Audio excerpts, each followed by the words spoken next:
I'm here to speak about the bias or systematic bias in the hiring process that still exists today in 2018. You can go on an interview, practice everything, come in looking nice and presentable, and also have a presentable portfolio as well as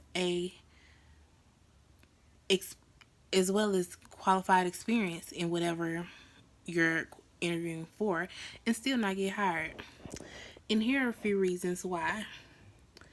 There's still practice in America among employers of not hiring people with certain criminal background histories, not hiring people because of the education that they have not obtained, or if they have obtained too much education for this certain position, deeming them overqualified.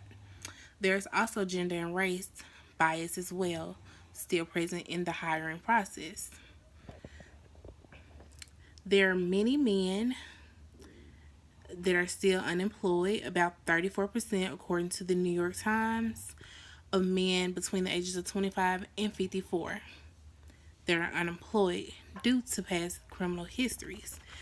I believe if you commit a crime at a young age, you still should not be paying for that if 54 and not able to obtain a job. But in America, that is still going on.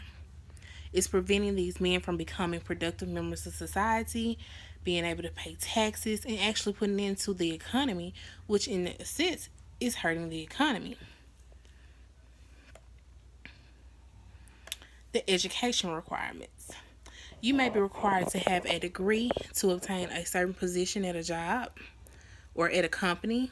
Then when you get there and you interview for this position, they want you to have a bachelor's degree, but the position only pays $12 an hour. Now, if you know anything about the economy, $12 an hour is no money to live on, especially after obtaining a bachelor's degree. And if you have student loans, you're really not able to survive and pay back your student loans. $12 an hour for a parent or in a family is not a livable wage.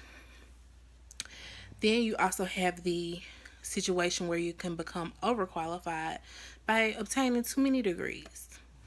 And you may want a certain position and you're not able to obtain that position because the employer thinks that you're overqualified for it. We also still deal with, in 2018, a gap in pay due to gender. Now, certain jobs, I can understand the gap, such as nursing.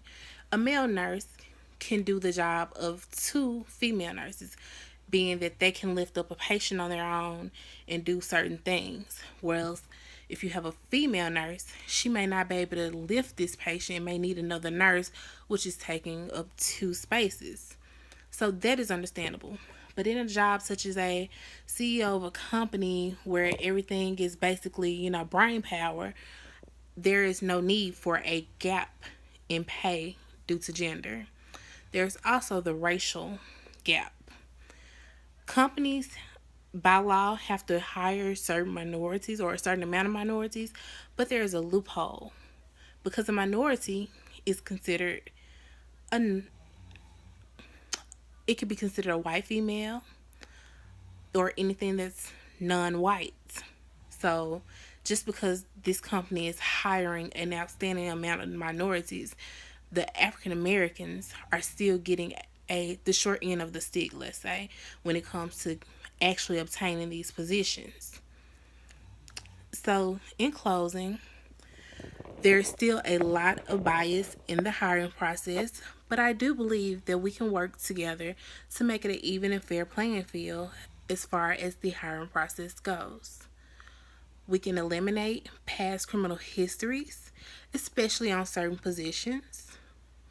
We could update the education requirement and also have leeway for people that may not have the education but do have the experience and can still do the job.